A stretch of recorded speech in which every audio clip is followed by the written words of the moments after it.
Vacancy എവിടെയുണ്ടെന്ന് ഇനി നിങ്ങൾ തപ്പി നടക്കണ്ട. കൺസൾട്ടൻസിയെ സമീപിക്കാനും അതുപോലെ തന്നെ റെഫറൻസ് എടുക്കാനും ഒരുപാട് ബുദ്ധിമുട്ടിയിട്ടുണ്ടായിരിക്കും നിങ്ങളും നമ്മളും ഒക്കെ. ചരിത്രത്തിൽ ആദ്യമായി ഒരു ചാനൽ നിങ്ങളുടെ മുമ്പിലോട്ട് ഫ്രീ ജോബ് ഓപ്പർച്യൂണിറ്റിയുമായി ഇറങ്ങുകയാണ്. You are watching India's first NGO television, Malanadu TV India.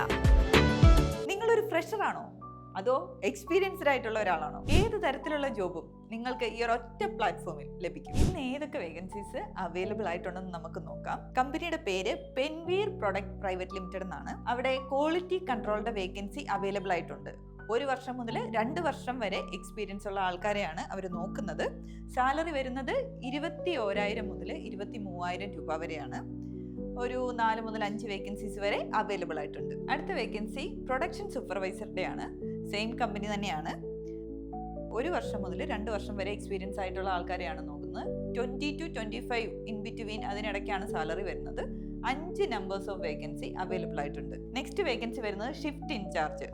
Shift ഇൻചാർജിന്റെ vacancy 2 മുതൽ 3 വർഷം വരെ എക്സ്പീരിയൻസ്ഡ് ആയിട്ടുള്ള ആൾക്കാരെയാണ് ചോദിക്കുന്നത്. 23,000 മുതൽ 25,000 വരെയാണ് അതിന്റെ സാലറി റേഞ്ച് വരുന്നത്. 2 വേക്കൻസീസ് ആണ് അവൈലബിൾ ആയിട്ടുള്ളത്. ഇനി അടുത്തതായിട്ട് ഫ്രഷേഴ്സിനുള്ള വേക്കൻസിയാണ്. പ്രൊഡക്ഷൻ ട്രെയിനി എന്നുള്ള പൊസിഷനിലോട്ടാണ് കൂടുതൽ ഓപ്പണിങ് അവർ വിളിച്ചിട്ടുള്ളത്. ഇതിൽ 4 വേക്കൻസി വരെ അവൈലബിൾ ആയിട്ടുണ്ട്. സ്റ്റാർട്ടിംഗ് സാലറി വരുന്നത് 18,000 ആണ്. 18,000 മുതൽ 21,000 വരെയാണ് സാലറി. നെക്സ്റ്റ് ഫ്രഷേഴ്സിന്റെ വേക്കൻസി ക്വാളിറ്റി കൺട്രോൾ ട്രെയിനി. ഇതിൽ 4 വേക്കൻസി വരെ അവൈലബിൾ ആയിട്ടുണ്ട്. ഇതിന്റെ സാലറിയും 18,000 മുതൽ 21,000 വരെയാണ്. കേരളത്തിലെ വേക്കൻസിയാണ്. സിവിൽ എഞ്ചിനീയറുടെ വേക്കൻസിയാണ് അവൈലബിൾ ആയിട്ടുള്ളത്. 3 വർഷം ഡിപ്ലോമ ഇൻ സിവിൽ എഞ്ചിനീയറിംഗ് അല്ലെങ്കിൽ ITI കഴിഞ്ഞിട്ട് 3 വർഷം എക്സ്പീരിയൻസ് ഉള്ള ആൾക്കാരെയാണ് നോക്കുന്നത്. നെക്സ്റ്റ് 15 വർഷം എക്സ്പീരിയൻസ് ഉള്ള സിവിൽ എഞ്ചിനീയറെയാണ് നോക്കുന്നത്. ഇതിൽ ഹോട്ടൽസ്, റിസോർട്ട് അല്ലെങ്കിൽ മേജർ ക്ലബ്സ് ഇവിടെയൊക്കെ എക്സ്പീരിയൻസ് ഉള്ള ആൾക്കാർക്ക് കൂടുതൽ മുൻഗണന ലഭിക്കും. അടുത്ത ഒരു സിവിൽ എഞ്ചിനീയറുടെയും കൂടെ വേക്കൻസി ഉണ്ട്. അത് 5 വർഷം എക്സ്പീരിയൻസ് ഉള്ള സിവിൽ എഞ്ചിനീയറെയാണ് ആവശ്യം. ഇത് കൂടുതലും സൂപ്പർവൈസറി പാർട്ടിൽ എക്സ്പീരിയൻസ് ആയിട്ടുള്ള ആൾക്കാരെയാണ് നമ്മൾ നോക്കുന്നത്. ഇതിൻ്റെ എല്ലാം സ്റ്റാർട്ടിംഗ് സാലറി വരുന്നത് 25,000 ആണ്.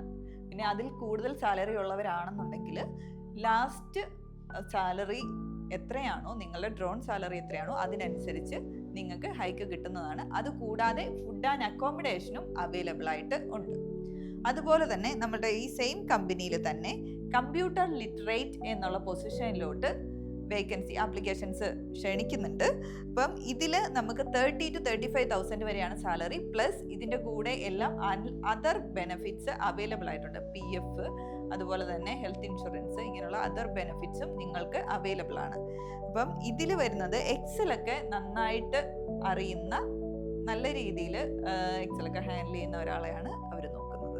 അടുത്തതായിട്ട് സ്റ്റഡി അബ്രോഡ് കൗൺസിലിംഗിൽ എക്സ്പീരിയൻസ് ഉള്ള കാൻഡിഡേറ്റ്സിന് വരുന്ന വേക്കൻസീസ് ആണ്. സ്റ്റാർട്ടിംഗ് സാലറി വരുന്നത് 20,000 ആണ്. അപ് ടു 50,000 വരെയാണ് നിങ്ങളുടെ സാലറി മാത്രം നിങ്ങൾക്ക് കിട്ടുന്നത്.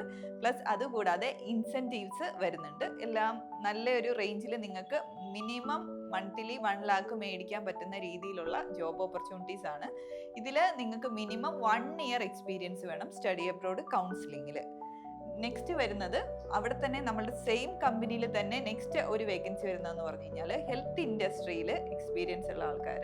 അതായത് എക്സ്പീരിയൻസ് വേണമെന്നും നിർബന്ധമില്ല. BSc അല്ലെങ്കിൽ GNM കഴിഞ്ഞിട്ട് ഇംഗ്ലീഷ് ലാംഗ്വേജ് നന്നായിട്ട് ഹാൻഡിൽ ചെയ്യാൻ പറ്റുന്ന ആൾക്കാരെയാണ് നോക്കുന്നത്. ടീം ലീഡർ പൊസിഷനിലോട്ടാണ് നമ്മൾ ഈ ഒരു വേക്കൻസിയിലോട്ട് ആളെ നോക്കുന്നത്. ഇതിന്റെ സ്റ്റാർട്ടിംഗ് സാലറി വരുന്നത് 25,000 ആണ്. ഈ ജോലിയുടെ വിവരങ്ങൾക്കായി താഴെ കാണുന്ന നമ്പറിൽ നിങ്ങൾക്ക് കോൺടാക്ട് ചെയ്യാവുന്നതാണ്.